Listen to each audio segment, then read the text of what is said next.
মেগুলির ডাল ভাঙবার গেছি, মনে করছে যে ঘাস কাটতেছি, ঘাস কাটার কথা মনে করে আমার মারিছে। তারপরে করছে, তারপরে আমার চোখ পেয়েছে, প্রথমে মারিছে, গাছের ফেলা দিয়েছে। তারপরে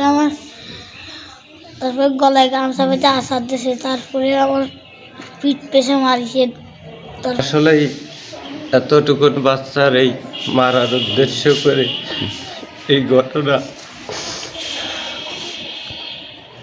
এর সঠিক বিচার চাই।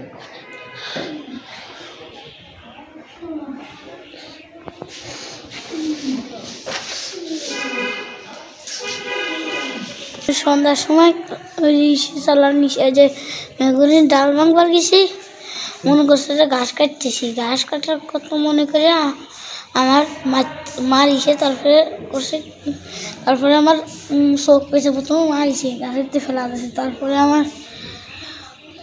গলায় গামছা পেতে আছাড় দিয়েছে। তারপরে আমার পিঠ পেছে মারিছে। তারপরে বুক পেছে মারিছে। আমার গামছা গলায় দিয়ে আছাড় মারছে। তারপরে মারিছে। তারপরে শরীরের চিল মারিছে। তারপরে বুক পেছে মারিছে। তারপরে পিঠ পেছে মারিছে। আমাদের আছে না, বেগুনের গাছে উঠছে, আমি ডাল পেতে মনে করছে আমাকে ঘাস কাটতেছি। তার সামনে আমার ধরে এসে মারিছে। শুনুন বাদ্যে সন্ধ্যার সময় রিক্সা চালার নিচে যে মেগুলির ডাল ভাঙবার গেছি, মনে করছে যে ঘাস কাটতেছি, ঘাস কাটার কথা মনে করে আমার মারিছে। তারপরে আমার চোখ পেয়েছে, প্রথমে মারিছে, গাছের ফেলা দিয়েছে। তারপরে গলায় গামছা পেতে আছাড় দিয়েছে। তারপরে আমার পিঠ পেছে মারিছে। আমি ছিলাম দোকানে, সন্ধ্যার সময় হঠাৎ করে ফোন আসলো যে আফিফের কি হয়েছে। আমি জানি না ওইভাবে, আমি আর আমার এক মামা মোটরসাইকেল নিয়ে আসলাম তাড়াহুড়ো করে।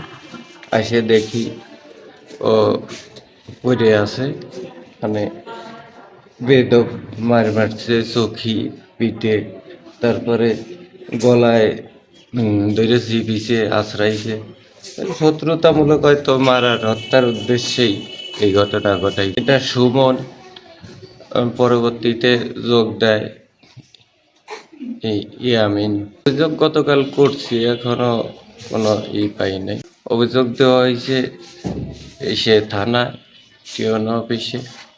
মানে আসলেই এতটুকুন বাচ্চার এই মারার উদ্দেশ্য করে এই ঘটনা,